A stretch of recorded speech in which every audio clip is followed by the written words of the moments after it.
tela um pouquinho fora, porque a minha câmera da minha tela é um pouco mais baixa, mas é porque eu vou ficar olhando para cima por causa da tela aqui, que eu tive que vir para o quarto, porque hoje está muito quente, não dá para ficar no local que geralmente eu fico com o computador. Mas a gente vai tentar passar uma aula para vocês de uma forma, assim, era um tema muito complexo, no sentido de extensão, eu poderia falar muitas coisas dentro do mesmo tema. Então, eu tentei unificar de uma forma que, se vocês forem passar a aula para os colegas, fique de uma forma breve, né, trazendo algumas informações chaves ali para a gente facilitar um pouco a dinâmica no nosso território. Pode colocar a apresentação? Pode, já está gravando. Tá. Deixa eu ver aqui. Deixa eu abrir ela.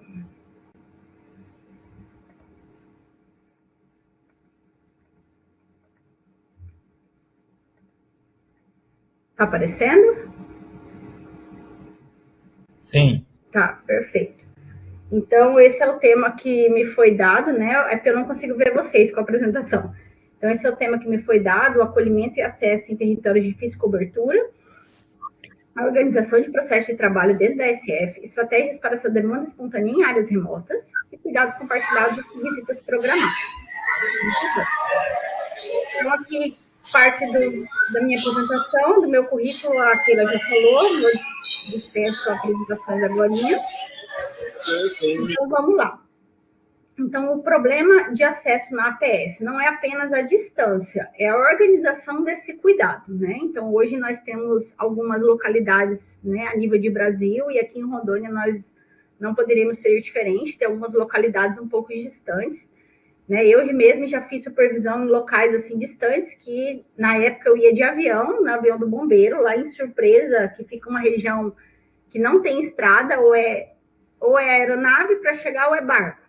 E aí ela fica numa distância que fica ali na metade do caminho entre Costa Marques e Guajará-Mirim. Então, é realmente um local de difícil acesso. Então, assim, já vi e já compartilhei de situações com alguns colegas, e a gente sabe que são regiões que as estratégias têm que ser um pouco diferentes, né? Então, hoje a gente tem essa questão de acesso, não sendo só a distância o problema, claro, com os eletrônicos e tudo mais, facilitou algumas situações.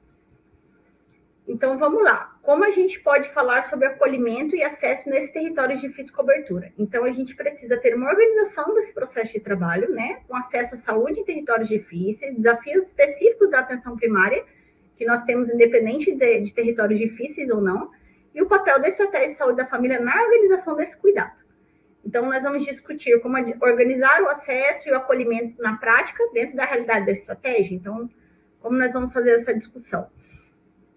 Então, composição de equipe, né? Nós temos a composição básica: médico, enfermeiro, técnico e o agente de saúde. Algumas composições complementares, né? Que a gente sabe que tem as equipes EMUT, algumas unidades têm essa estratégia, né? Não é a minha realidade de supervisão com a maioria dos meus colegas. Então, a organização do acesso começa pela organização da equipe. Não é só a função do médico, entre aspas, atender. Então, eu coloquei assim, esse atender, entre aspas, por quê? Porque hoje entende-se que quando você vai fazer uma organização de atendimento em algum território distante, se você não tem uma equipe que tem sintonia, eles entendem que só o médico chegando, ele tem que fazer todo o atendimento. E esse atendimento a gente sabe que começa até pelo acolhimento dessa população na chegada. Então, a organização desse processo de trabalho, ele começa com a territorialização, população descrita, microáreas definidas e responsabilização da equipe. Então, cada equipe é responsável por um território. E isso muda completamente a forma de organizar o acesso, né? Então, eu coloquei essa imagem aqui, que a gente sabe que a equipe, ela funciona como uma engrenagem, né? Nenhum é mais, nenhum é menos, né? Toda essa engrenagem, cada um com o seu papel, ele tem uma importância dentro de um atendimento de equipe no território. Então, como isso muda na área de difícil cobertura? Então, como a gente atinge, né? Coloquei imagem aqui também, como a gente chega nas nossas metas ou atinge essas metas trabalhando em áreas de difícil cobertura. Então, nós temos muitas vezes distâncias maiores, dificuldades de deslocamento, né, tanto de equipe quanto de material. menor frequência de contato com essa população, maior risco de perda de segmento. Então, nesses territórios, não dá para esperar o paciente vir, a equipe precisa se organizar para chegar até ele, né? Então, por isso, a função da organização de equipe. E esse acolhimento, né? Então, nesse acolhimento dessa população, nós temos que ter uma escuta mais qualificada, uma identificação dessa necessidade, né, dessa população que vai chegar, e a definição de conduta relacionada a cada queixa. Então, o acolhimento, ele não é uma triagem, ele é uma decisão sobre o cuidado. Por isso que trabalhar o acolhimento, ele é um trabalho da equipe toda, inclusive, por exemplo, num deslocamento de equipe, um território mais distante, um motorista, uma pessoa ali administrativa que vai estar acompanhando essa equipe, né? Todo mundo entra nessa questão de acolhimento. E a organização dessa demanda espontânea. Então, o paciente, ele chega sem esse agendamento prévio, né? Porque é uma área de difícil acesso, não existe essa questão só de agendar, igual numa unidade básica. Existe uma mistura de queixas, então, quando a pessoa chega, imagina, às vezes ela fica semanas, em áreas, meses sem ver um médico. Então, quando ela vê um médico ou alguém numa equipe, um enfermeiro, alguém que pode ajudar ela de alguma forma, existe uma mistura de queixas, várias circunstâncias envolvidas ali com coisas que elas vão se lembrando de situações que podem estar incômodas, agudas ou não, mas ela quer relatar tudo. E essa dificuldade que a gente tem sobre os retornos, né? Então, quando atender essa população, nem sempre a gente vai conseguir ter um retorno breve, como a gente faz isso dentro da cidade. Então, essa organização prática, ela tem que se pensar, vai ser resolvida pela equipe, o atendimento ele tem que ser feito nesse mesmo dia ou não, dependendo das queixas que estão, ou nós vamos fazer uma questão de organização programada para esse cuidado, né? Então, em áreas remotas, perder o paciente significa perder o segmento, né? Então, nem sempre eu vou conseguir fazer todo um segmento no primeiro momento. Então, por isso que serve essa questão da gente saber organizar essas demandas. Então, a gente tem que fazer essa integração com a demanda programada e uma organização ali entre a agenda, caso exista, por exemplo, um ciclo ali entre o ACS, que vai entrar nesse território primeiro, para que chegue os demais da equipe e consiga fazer essa organização. Então, nós temos essa integração das demandas programadas, por exemplo, como um pré-natal, uma puericultura, um hiperdia ali com diabéticos e hipertensos, uma questão de saúde mental, são demandas que eu consigo programar no seguinte sentido. Um pré-natal, eu consigo saber, aquele primeiro momento que eu estou atendendo, como vai ser a programação que eu posso fazer com essa gestante, em um segundo momento que eu retornar a esse território, se ela vier um outro acesso a uma outra equipe, como vai ser essa organização que eu vou passar para ela, ou dentro da equipe que está assistenciando aquele território de difícil acesso, na programação desse cuidado. Da mesma forma, com as condições que eu consegui fazer dentro da puericultura, dentro do hiperdia e de saúde mental, porque a maioria também tem um cuidado ali com medicações, né, receitas, enfim. Então, o desafio é equilibrar o que chega com o que precisa ser acompanhado. E essa questão de organização de agenda, a gente tem que ter, né, essa questão de uma agenda híbrida, um espaço para os espontâneos, né, essas situações que vão adentrar ali de demandas espontâneas, um espaço para os programados e um espaço para visitas. Então, quem trabalha em áreas de difícil acesso tem que entender que existe todo esse ciclo reorganizado nessa questão de organização dessa agenda, né? A agenda de atividades da equipe.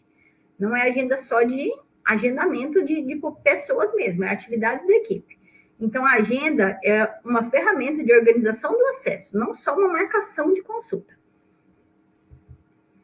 Então, esse cuidado compartilhado, né? Então, o médico, ele acaba tendo um acesso a casos mais complexos, né? O enfermeiro entra nessa questão de acompanhamento, seria uma forma, assim, de redividir as atividades, e o ACS entra na questão de vínculo e território. Então, ele que consegue assessorar toda essa questão entre território e o vínculo dessa população. Então, quando tudo vai para o médico, o sistema trava, né? Então, ele tem que ter esse englobar entre todos os membros da equipe. Isso eu foco muito quando eu faço as minhas visitas, em que se tudo deixa para o médico, tudo espera a resposta do médico, tudo está findado ao médico, a equipe não consegue organizar o território dela. O serviço ele tem que ser redividido e existe serviço para todo mundo, sim. Então, o papel do ACS, que eu vejo hoje como uma figura, assim, chave, o primeiro que tem que ser lembrado quando se fala em equipe, então ele consegue identificar algumas vulnerabilidades, né, na questão de acompanhamento dessas famílias e na sinalização desses riscos. Então, o ACS, sendo o elo entre o território e a unidade, ele consegue, em reuniões de equipe muito bem, né, organizadas ali semanalmente ou quinzenalmente, ele consegue trazer para dentro da equipe, independente de ser uma localização ali fixa ou não, ele consegue trazer toda essa identificação dentro do território sem a equipe precisar estar no território no primeiro momento. Então, uma visita domiciliar, né? A maioria delas são planejada, com critérios e com objetivos. A gente sabe que pode existir visitas que sejam ao acaso em situações, né, pontuais, mas a maioria delas tem que ter esse planejamento, critério e objetivo. Por quê? Para você adentrar nessa casa, você vai saber basicamente o que você vai encontrar lá, qual o planejamento que o ACS ele trouxe, se é um paciente que ele precisa fazer uma troca de sonda, se ele vai precisar de um curativo, se precisa, né, estar ali presente com algum tipo de medicação que vai ser necessário ser feita ali naquela hora, ou só uma assistência de consulta ou de avaliação ou de monitoramento. Então, você planejar uma visita, quem mexe nessa parte administrativa toda, inclusive quando eu estava em equipe, ainda em atuação de equipe, era a minha técnica de enfermagem. Então, antes da gente sair para qualquer visita, em toda semana que tinha visita, ela já deixava a bolsa e a caixa organizada, ela sabia em quem a gente ia, quais eram as condições que a gente ia encontrar naquele domicílio, se tinha algum procedimento a ser realizado ou não, né? Toda a parte administrativa ali entre receituário, tudo, a bolsa estava todo o tempo organizada para o que fosse necessário para aquelas visitas daquele dia. Então, ela conseguia, junto com os ACS, organizar esse fluxo administrativo, entre aspas, que caberia a ela fazer sem precisar com que a gente ficasse se preocupando, tanto eu quanto a enfermeira, com outras demandas que a gente tinha dentro da unidade.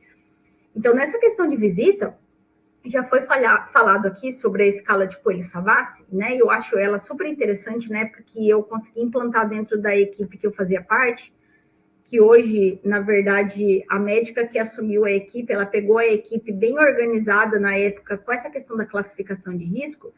Então, quando a gente estratifica essas famílias, você consegue ensinar para o OCS como ele vai organizar as escalas mensais, ou, né, ou anuais, ou quinzenais, enfim, como fosse necessário, de acordo com cada organização de município, as demandas de visita domiciliar. Então, parava-se aquela briga, a minha área é mais prioridade, a sua não é, porque sempre existe essa briga entre os ACS. Então, quando você faz a estratificação familiar, você consegue fazer um levantamento geral, quem está, né, nos riscos 1, 2 ou 3, e vamos abordar esses 3, né, os riscos 3 primeiro, de todo mundo que está ali, para a gente ver como a gente vai organizar esse acesso. Né? Então, a gente define prioridades dessas visitas com essas classificações da estratificação. Então, aqui, isso ajuda a equipe a saber quem precisa mais, inclusive o ACS. Então, assim, o ACS, ele tem obrigação de saber preencher a escala Coelho-Savassi, né? Isso é o feijão com arroz dele de todo dia.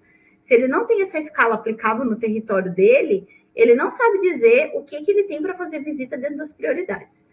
Né? Então, a organização de visitas, ela pode ser um planejamento semanal, né? Dependendo de cada gestão, por exemplo. Eu tenho todo tipo de experiência em quase todo tipo de equipe que eu já participei e visitei desde 2014 pelo programa e como atividade minha de trabalho também. Então, tem gestão que não deixa as visitas domiciliares acontecer semanalmente, mesmo sendo necessário, porque fala que vai atrapalhar o atendimento na unidade.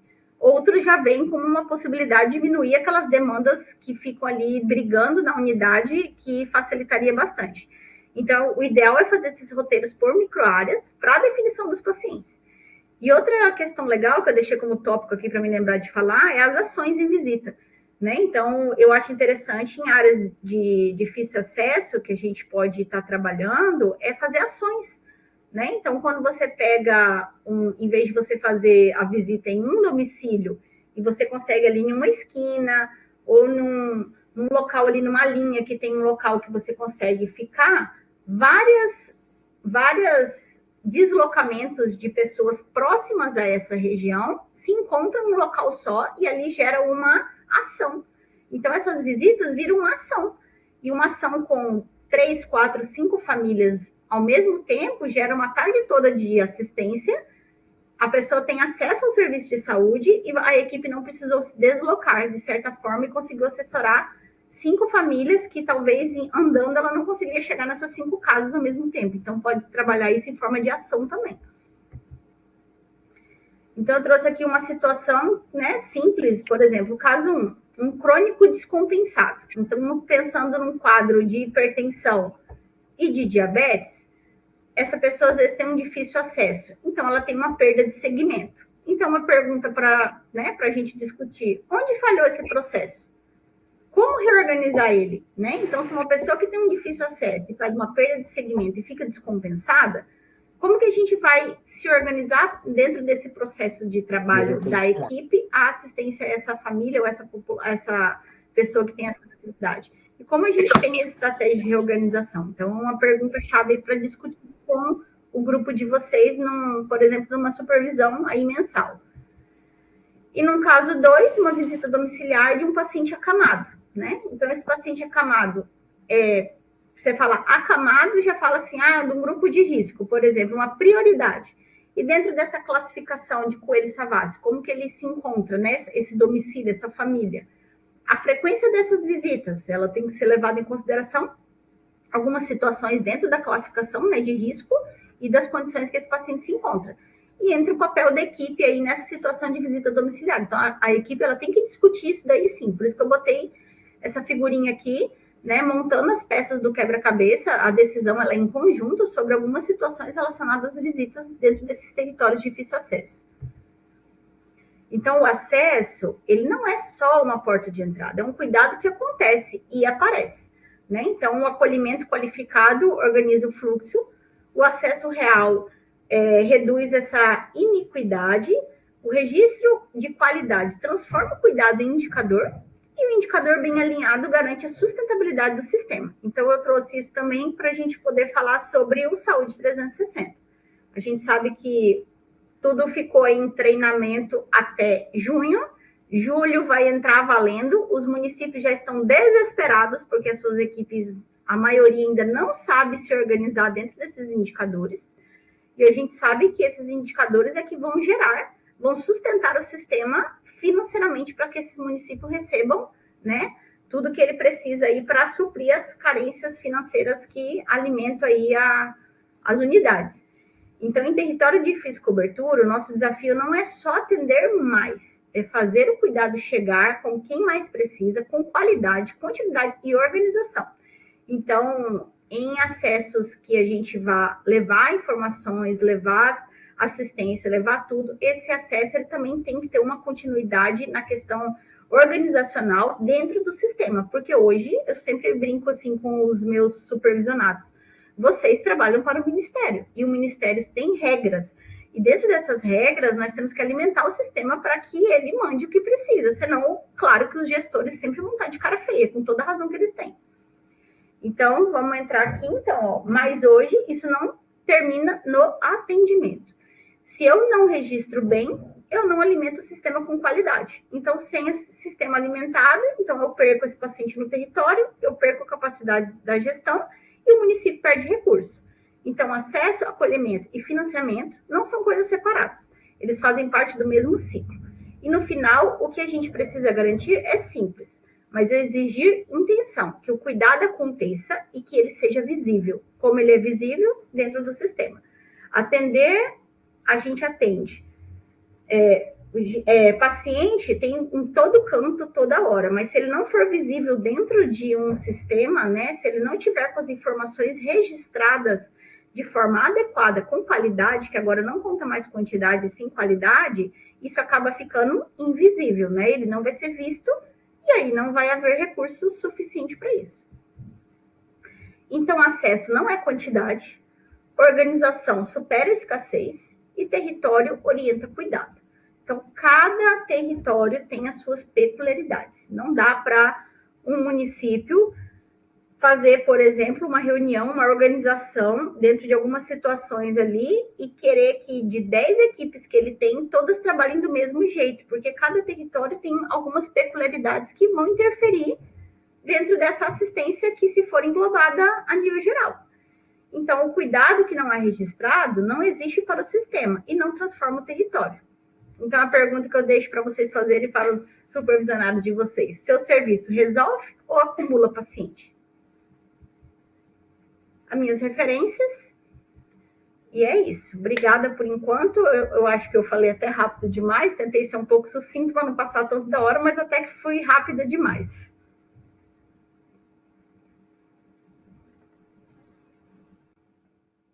A gente vai abrir para as perguntas, né? Doutor Luiz Marcelo levantou a mão. Querida Cíntia, boa noite. Boa noite. Muito prazer revê-la. Prazer é meu. Minha querida ex-aluna, hoje aí, né, colega de braço a braço aí no programa Mais Médicos. O que você acha de incorporar dentro dessa sua estratégia? Que é muito bacana, foi muito bem explicada também, concordo também com as suas colocações, mas intermediar essa questão das áreas de difícil acesso, como o exemplo surpresa que você deu, que você trabalhou, né? Telesaúde, o que você acha? Eu acho interessante. Eu não trabalhei com essa parte de telesaúde ainda, assim, como experiência minha, né? Eu sei que o senhor tem muito mais experiência nessa questão de áreas de difícil acesso, né? Eu tive algumas situações que eu participei, que eu presenciei, que eu compartilhei, por exemplo, em época de enchente aqui em 2014, na região que eu moro, que é a região de Nova Mamoré. Nós tivemos, junto com o pessoal da Força Nacional, as ações em território, né, de difícil acesso do pessoal que ficou ilhado. Então, assim, foi uma experiência para mim fantástica na época e foi muito bom no aprendizado. Depois disso, que foi implantado no município a telemedicina, a gente conseguiu dar acesso para uma população que nunca conseguia nem chegar a Porto Velho, a maioria das vezes, algumas pessoas, para conseguir uma assistência a um especialista, por exemplo. Então, nessa questão da assistência da telemedicina, eu acho interessante porque, às vezes, uma pessoa que está ali naquele território, ela pode ter acesso a uma pessoa que está distante, sem interferir no ciclo de atividades dela, ali com uma chamada de 20 minutos, meia hora, uma hora, ele consegue resolver boa parte das situações que aquela pessoa não consegue se deslocar. Então, é bem interessante. Eu sei que o senhor já faz muita assistência em área de difícil acesso, o senhor e o doutor Sérgio, né? Com situações, assim, esplêndidas de atendimento, eu acho muito legal, assim, gostaria de participar mais. Hoje eu não consigo tanto, né, devido à dinâmica de trabalho, mas é bem interessante, assim, a gente tem que levar esse atendimento de uma forma diferente do nosso dia a dia, né? Não pensando só assim, vou pedir só um exame, pedir para esse retorno, o paciente voltar depois no retorno. A cabeça tem que girar de uma forma diferente, não dá para ser depois, tem muita coisa a ser resolvida na hora. E a telemedicina é uma coisa legal, né? Eu nem lembrei de citar aqui, mas é uma coisa bem interessante hoje, bem atual no nosso dia a dia, mas para a nossa região norte, ela ainda não é tão aflorada como outras regiões do Brasil, né? Mas se o senhor quiser complementar alguma coisa, eu acho bem interessante, assim, eu não sei se o senhor tem alguma experiência maior sobre isso para facilitar.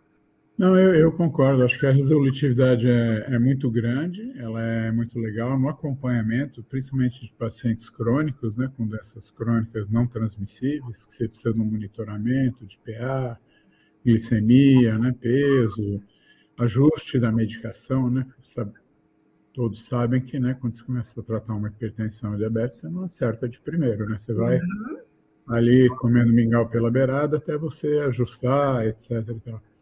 E se você aliar isso, na minha opinião, na minha experiência, junto com o Dr. Bazzano, que é meu parceiro nessas aventuras aí, uma capacitação adequada do agente de saúde, ou seja, o que eu vejo nas experiências que eu tive no Baixo Madeira, agora na Reserva Extrativista, em outras áreas que nós já estivemos, no Rio Purus, se você conseguir treinar o agente de saúde, por exemplo, a gente treina os agentes de saúde de Humaitá, do Baixo Madeira, a anatomia topográfica. Então, ele era, através da tela, 800 quilômetros daqui onde eu estou falando de Montenegro, a 800 quilômetros, eu podia, por exemplo, fazer uma palpação abdominal para mim. Falava face ilíaca, esquerda, ele sabia onde era, epigastro, sinal de Murphy, um Giordano, que são coisas elementares, assim, não exigem muita... Mas eles tinham isso organizadinho e a gente conseguiu fazer diagnóstico de várias apendicites, colicistite, colilitíase, tudo através da mão do agente comunitário treinado. E fomos além um pouquinho, né, após o treinamento com a anuência da Secretaria Municipal local, a gente fazia a glicemia dessa população, aferia MRPA, né, dessa população também, e foi, acho que uma solução difícil. A gente tinha que ter um Starlink, né? Starlink é caro, né? Mensalidade é uns R$600 e tal. O projeto bancou isso, não sei se o município poderia bancar, mas o projeto conseguiu manter isso. E a gente instalou, porque não tinha eletricidade nessa área, instalou 4 placas de energia solar com baterias que alimentavam o sistema. Então, a gente atendia não só o dia a dia, por exemplo, quinta-feira, a gente vai atender 8 pacientes da área extrativista de Guajará-Mirim, da Resex Rio Ouro Preto, por exemplo. Isso é rotina. E tem as emergências também. Cada deslocamento do Baixo Madeira para Humaitá sai em média, dependendo da seca ou da chuva, mas R$ 2.500. Então, muitas vezes eram coisas que não eram necessárias, não eram emergências, né? Mas, às vezes, uma nefrolitíase não é nada agradável, é uma dor muito forte, mas, em primeira instância, não é motivo para remoção. Pode expelir e tal. Então, você medicava à distância e acompanhava e tal. A gente viu picada de cobra, por exemplo, que não era peçonhenta. Como a cobra causa medo, né, nas pessoas, de uma maneira geral, a pessoa era agredida por uma cobra, que se defendia, obviamente, às vezes era uma jiboia, alguma coisa, mas ela ficava estressada com aquilo, desesperada, achando que fosse morrer e tal, e a gente acompanhava através da videoconferência o tipo da mordedura, né, se tinha edema, se tinha sangramento, e indicava ou não a remoção. Então, com isso, a gente conseguiu reduzir para o município muito a redução de casos que não eram necessários. Teve um traumatismo crânioencefálico, o diagnóstico nosso por telemedicina foi de uma concussão cerebral, caiu um galho na cabeça de uma menina de 14 anos, e o exame neurológico foi feito em parceria com o agente comunitário de saúde, não houve nenhuma focalização da lesão, e a gente acompanhou de 4 em 4 horas essa paciente e acabou também não removendo. Picada de escorpião, acho que foi o Dr. Sérgio que também. Então, a gente tem várias... Se você conseguir unir isso, dá um samba legal. Isso é interessante, mas, assim, o senhor falando aí me recorda algumas situações, assim, de alguns municípios com algumas gestões que não têm essa visão. Né? Sim. E talvez não enxergue, por exemplo, eu tenho muita dificuldade aqui no município de Guajará-Mirim, que tem muitas áreas de difícil acesso, a observar esse tipo de situação como uma facilidade para eles próprios. Porque, por exemplo, tu deslocar um paciente lá de surpresa até Guajará-Mirim, de urgência, em cima de uma lancha ali, correndo para chegar até Guajará, para dar uma assistência, e às vezes é uma situação que poderia ter ali uma telemedicina ligada direto com o hospital, né? Sim. Computador ali para, vamos conversar com o plantonista aqui primeiro, antes de fazer o deslocamento. Eles não têm essa visão. E às vezes, até você falando e mostrando e desenhando, ainda não consegue enxergar. Mas é uma situação perfeita. Claro. Só para finalizar, né, não ocupa muito tempo de vocês, o Dr. Sérgio teve a ideia, por exemplo, na ocasião da implementação desse trabalho, de pegar o médico do programa e ele dedicar, né, por exemplo, nós temos 10 médicos supervisionados, mais ou menos, né? Então, fazer um sistema de rodízio da telemedicina dessas áreas distantes e vulneráveis, entende? Então, ao invés dele atender na UBS, ele atenderia essa telemedicina rural, vamos chamar assim, não de especialista que já existe, do Einstein, não estou falando isso, não. É o mesmo, sim, que nós estamos falando aqui, olha, está com febre, quanto tempo, está vomitando, não está, né? Enfim, essas coisinhas. Então, eu acho que é uma coisa perfeitamente cabível, mas eu concordo plenamente contigo, Cíntia, que existe uma miopia da gestão, que acho que é por falta de treino, de capacidade técnica, no geral, não posso falar de tudo, que eu não conheço tudo, não é? Dessa questão de quão útil pode ser para essas áreas difíceis, o bom treinamento do agente comunitário de saúde, associado à telesaúde e visitas periódicas, para você fazer o que você não pode fazer pela telemedicina. Por exemplo, eu não posso inserir um DIU pela telemedicina, né? Enfim, tem coisas que você não consegue fazer. Mas se você conseguir associar esses eixos, acho que sai abaixo o custo e você traz um benefício muito grande para a população. Muito obrigado pela atenção de todos. Obrigada, senhor, pelas palavras. A doutora, obrigado. O doutor Edilson está com a mão levantada. Parabéns, Cíntia. Parabéns pela apresentação. Um tema extremamente relevante, trouxe uma abordagem bem significativa para a nossa realidade, né? É um tema muito falado, muito talvez pesquisado, publicado, mas na prática não é muito fácil de implementar, né? A gente que está nessa vivência da ponta da APS, a gente tem dificuldades, porque o processo se inicia lá na base, com a planificação de trabalho, né? A territorialização, o cadastro, daí a gente parte para os extratos de riscos, né? E não tem como trabalhar, acolher toda a população, atender todas as necessidades, enxergando a população como um todo, dando de igual acesso a todos. Então, nós temos esses extratos familiares, extratos de doenças crônicas, e a partir daí organizar a agenda. Mas a gente ainda vê, né, a gente ainda vê agendas restritivas, o dia da puericultura, o dia do pré-natal, o dia disso, o dia daquilo, e unidades que o paciente não tem acesso, se ele não tiver no dia dele, ele não consegue ter acesso. Então, são coisas que ainda vivenciam. A gente, aqui em Vilhena, foi beneficiado pelo processo do CONAS, da BP, em que a gente trabalha essa questão. Por exemplo, eu tenho uma unidade que eu comecei com demanda espontânea. Nosso primeiro acesso era demanda espontânea pura. E hoje nós vivenciamos bloco de horas.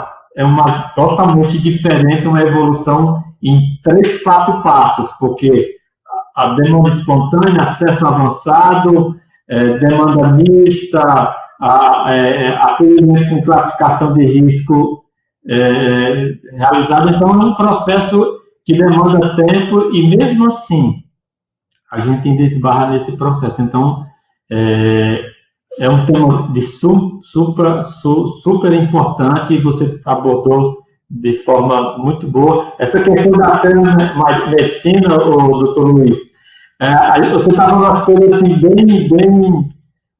bem avançadas, né? Mas, às vezes, coisas assim, por exemplo, eu tenho uma comunidade rural que eu atendo, às vezes um paciente que precisa de uma receita de saúde mental, você avalia na telemedicina, por teleconsulta, e esse paciente evita andar 120 quilômetros para pegar uma receita de fluoxetina. Porque você manda uma receita digital, essa receita digital está na cidade, e em vez de ela ir e voltar, a medicação chega lá para ela. Coisa simples. Sim, concordo plenamente. Coisa simples. Então, precisamos avançar nessa questão do acesso, no acesso via digital, no acesso via presencial, nos extratos de risco, de como organizarmos as agendas, e isso nós somos instrumentos disso. Parabéns, Cíntia, pela apresentação. Isso é muito relevante para a nossa realidade.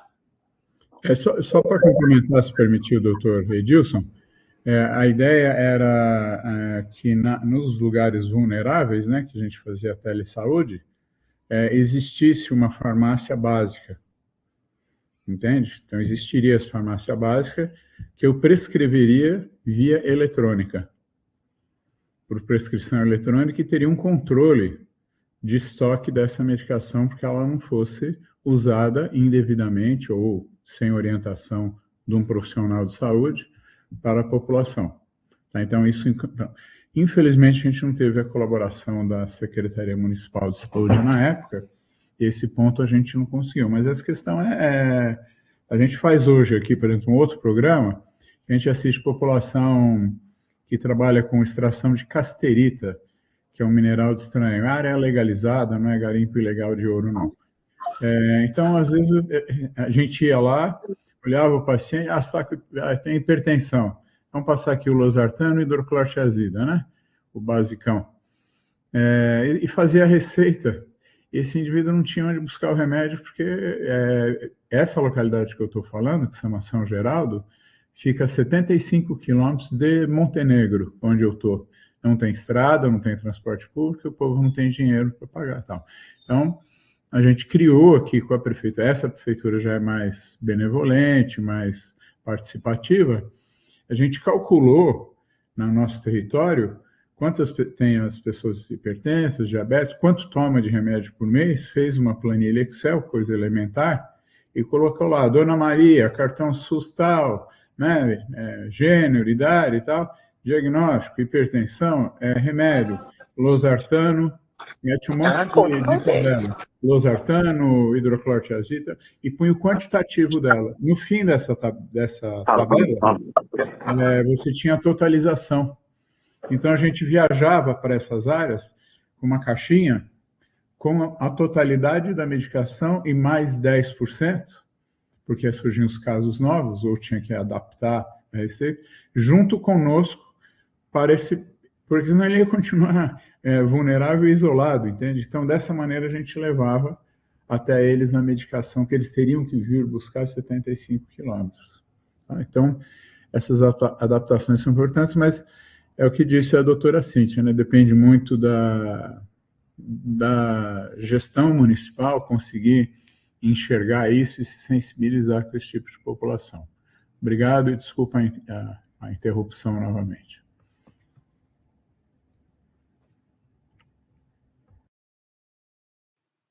Mais alguma pergunta? Doutor Arlindo. Boa noite. Me ouvem? Beleza.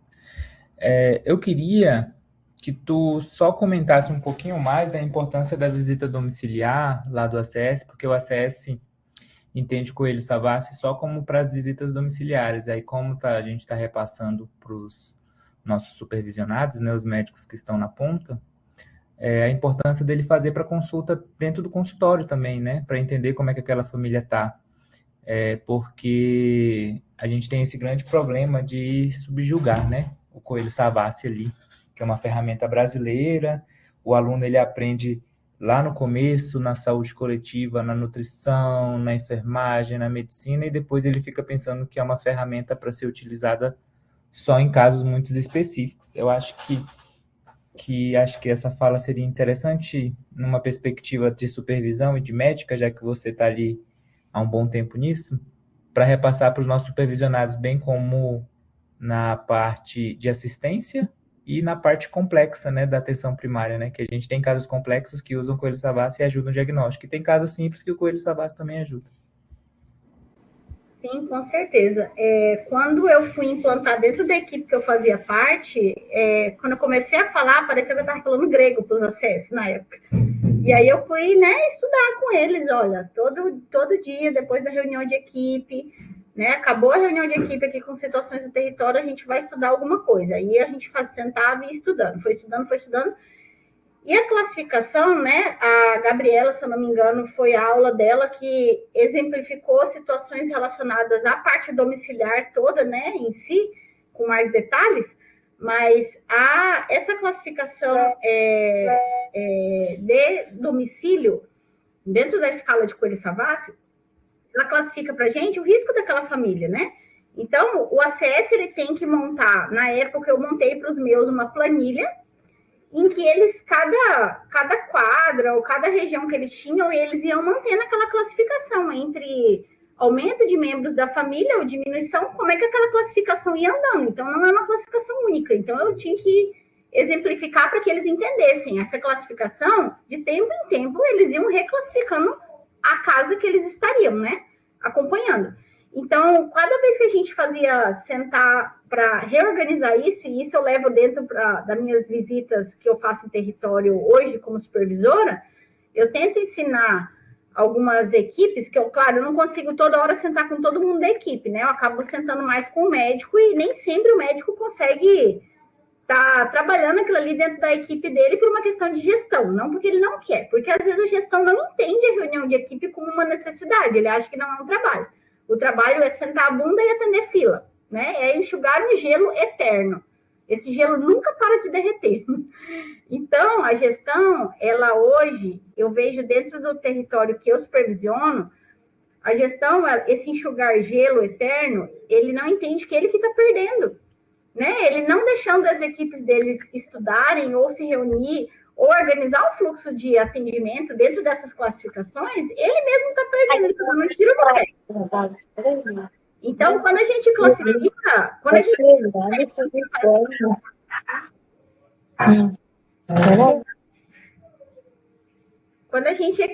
ensina essa equipe a fazer essa classificação de risco e ela ir reclassificando nas necessidades de mudança de território ali, mudou pessoas de uma mesma casa, né?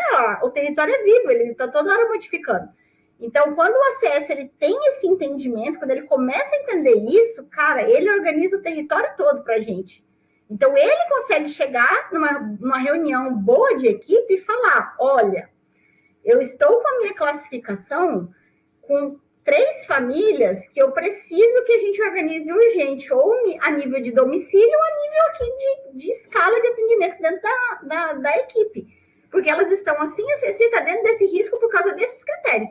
Então, ele consegue não só falar, ele é risco 1, 2 ou 3, ele consegue entender o porquê que ele é risco 1, porquê que ele é 2 e porquê que ele é 3.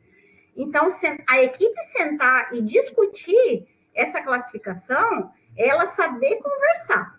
Se uma equipe não sabe fazer isso, ela não tem engrenagem, que é a engrenagem que eu coloquei na minha apresentação. Cada membro com a sua função ali, com a sua visão, que quando vai juntar todo mundo, as coisas andam.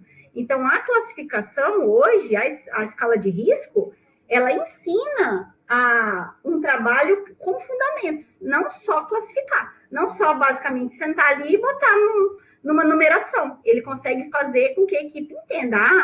Se alguém chega e fala assim, olha, eu estou com 2 famílias R3, risco 3, por causa desse critério, todo mundo já vai se entender, porque todo mundo entende o que está se falando, não fica vagando um assunto e outro. Então, hoje, eu tinha até um trabalho, na verdade, que na época que o meu marido era gestor aqui, eu comecei a escrever e não consegui terminar, porque eu tenho um monte de coisa começada que eu não consegui terminar. Mas era sobre essa situação dessa classificação de risco em Rondônia, que praticamente você, quando vai falar, é uma outra pessoa que fala assim, eu já ouvi falar, eu uso, eu sei como é. A nossa equipe funciona em cima disso daqui, a maioria não sabe nem o que você está falando, nem para que serve. E aí, essa era uma das pesquisas que eu comecei a investigar na época, a nível de equipe mesmo, para saber como é que estava essa classificação, assim, como que estava o conhecimento sobre essas situações, né? No nosso estado é muito baixa, né? O nosso estado, na verdade, as equipes não gostam de estudar.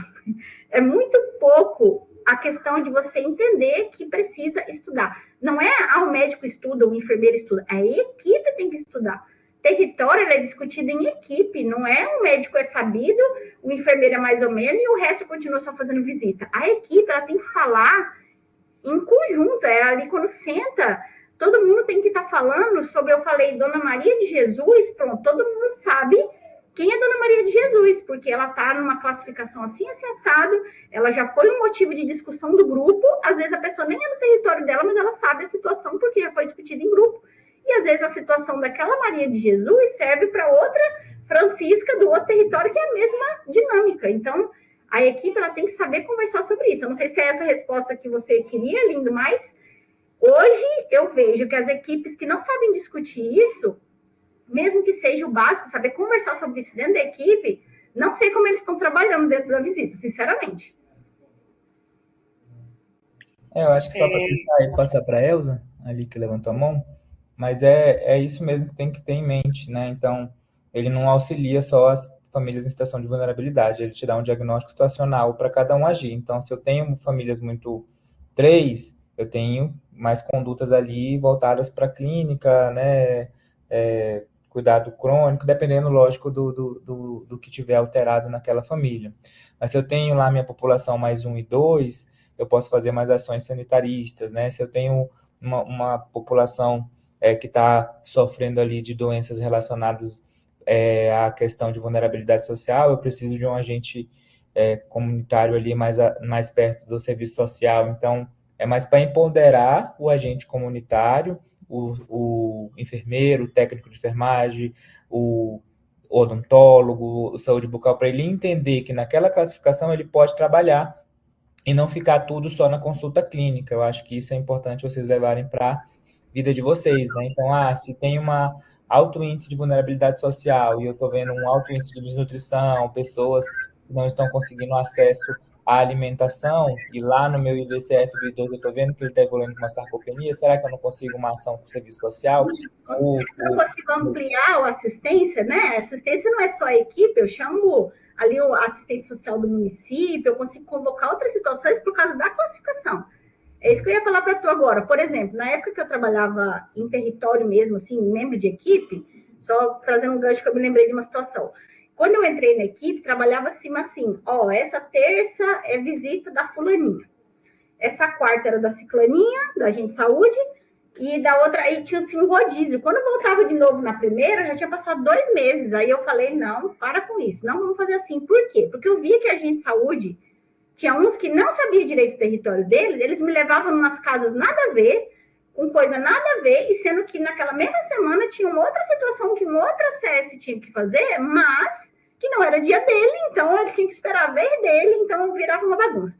Aí quando eu coloquei a classificação, ficou prático porque eu falava assim, na segunda-feira, visita na quarta, né?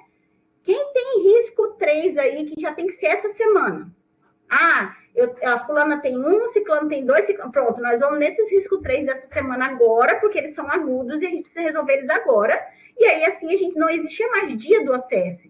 Existiam situações semanais que precisavam ser organizadas dentro daquela semana, até chegar na outra semana. Então, foi uma estratégia que eu criei, que pode ser que por outra equipe não dê certo. Mas na minha equipe, parou com aquele negócio de que umas tinham muito porque conseguia visitar território e outras me levavam em casas que não tinha uma demanda necessária para aquela situação e eu deixava de assistenciar uma necessidade. E a gente começou a usar o risco como uma classificação ali, uma discussão de caso mesmo. Obrigado. Elza. Bora finalizar com a Elza, então.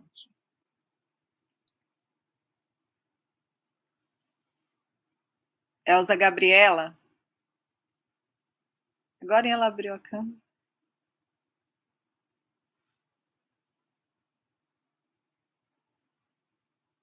Deve ter acontecido alguma coisa. Ela saiu. Tá. Acredito que seja mais isso mesmo. Mais alguém que queira fazer alguma pergunta? Não? Então, acho que a gente pode finalizar, né? Só vou dar um recado, assim, uma lembrança, né? De que a gente deve fazer o agendamento antecipado das supervisões, tá, gente? O que acontece? Às vezes, o supervisionado não comparece, aí tem algum problema. Quando a gente deixa isso em agenda e passa para o gestor que foi feito esse agendamento da supervisão, isso é um respaldo para a gente. Então, é importante sempre enviar o agendamento prévio para o gestor, para que ele tenha ciência do horário, e que às vezes tem gestor que ele mesmo já bloqueia a agenda daquele médico para poder fazer a supervisão, tá? Para que não haja problemas. Olha a Elza Gabriela aí. Acho que tinha caído a conexão.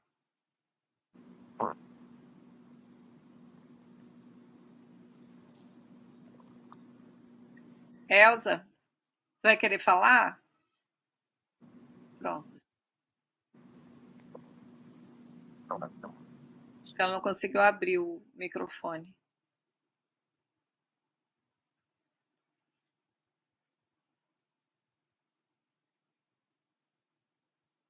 Certo? E aí, Arlindo? Isso mesmo, parabéns, Cíntia, pela apresentação. E reforcem aí com os supervisionados a importância de ter uma organização de equipe, pensando em também tirar o trabalho médico centrado, né? A gente tem uma equipe ali, né, para trabalhar, não é só o médico, né? E se trabalha bem, diminui o trabalho, né, assistencial para fazer realmente o trabalho do PSF, né, que é da nossa estratégia. Boa noite para vocês. Eu quero agradecer todo mundo que complementou um pedacinho da aula. Eu falo sempre que a aula é o pontapé, e aí todo mundo que vai complementando um pouquinho, né, vira uma discussão boa. Quando se discute, é porque todo mundo está engajado no assunto. Isso é bom demais. Agradeço cada palavra, cada situação que foi complementada aqui. Espero ter atingido aí os objetivos da aula. E fico à disposição aí se o grupo precisar de alguma informação, mas é isso, vamos botar os nossos supervisionados para incentivar os nossos ACS a estudar. O grupo tem que trabalhar em equipe, se a equipe não está boa, pede para a gestão fazer umas trocas, mas a galera tem que trabalhar em conjunto, não dá para trabalhar sozinho e todo mundo de bico torcido, que não dá certo, todo mundo remando para o lado contrário, não dá certo. É isso aí, gente, obrigada por tudo e até a próxima. Tchau, obrigada. Obrigada, Cíntia. Tchau. Boa noite, gente. Boa noite.